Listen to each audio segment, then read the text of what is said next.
కానీ విద్వేషం వెళ్ళగక్కి నీ కోపాన్నంతా మాటల రూపంలో ప్రదర్శించే ప్రయత్నం చేస్తారు. ఆయన కళ్ళకు ఆయన చూపుకు ఒకవేళ బలమే ఉంటే ఆయన కడుపులో ఉన్న విషంతోనే ఒకవేళ ఎదురుగున్న వాళ్ళని మాయం చేసేది ఉంటే ఈ పాటికి వేదిక మీద ఉన్న మేము ఎవ్వరం లేకుండా పోయేటోళ్ళం. అంత విషం ఆయన మాటల్లో కళ్ళల్లో కనిపిస్తుంది. ఎందుకే 40 ఏళ్ళు తెలంగాణ ప్రజలు నేను గుండెల్లో పెట్టి చూసుకున్నందుక కాంగ్రెస్ విలన్ అంటాడు. నాకు నిజంగా ఆశ్చర్యం కలిగింది. కనీసము మాట్లాడే ముందు మనం ఏం మాట్లాడుతున్నాం, మనం మాట్లాడిన తర్వాత ప్రజలు ఏ విధంగా తీసుకుంటారని ఆలోచన చేయాలి కదా. మనకు విచక్షణ ఉంది కదా, ఆలోచన ఉంది కదా.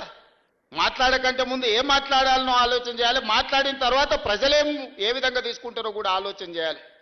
మొట్టమొదటి విలన్ తెలంగాణకు విలన్ కాంగ్రెస్ పార్టీ అని ఎంత పెద్ద మాట అది. తెలంగాణ ఇచ్చినందుకు విలన్ అయిందా?